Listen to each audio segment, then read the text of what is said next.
दरम्यान मुंबई महापालिकेत शिवसेना किंवा भाजपपैकी एखाद्या पक्षालाच बहुमत मिळालं तर राज्याच्या सत्ताकारणात मोठे बदल होतील असं विधान अजित पवार यांनी केलेलं आहे। माझा कट्ट्यावर बोलत असताना त्यांनी या संदर्भात दावा केला आहे।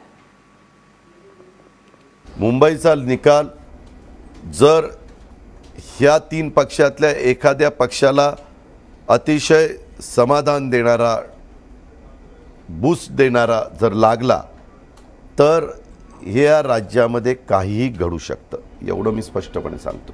एक जर आपण देशभरामध्ये काही घडू शकतं याचं स्पष्टीकरण द्यायचं, काय घडू शकतं? काही घडू शकतं म्हणजे हे सरकार उद्याच्याला जर प्रमुखांना, आम्हाला तर काँग्रेसला, राष्ट्रवादी काँग्रेसला हे सरकार नकोय, आता अजून तिसऱ्या एखाद्या घटकाला हे नको असेल तर त्या ठिकाणी वेगळं काही घडू शकतं। त्यावेळेला नाही, वेगळं घडू शकतं म्हणजे निवडणुकाच्या निमित्तानं।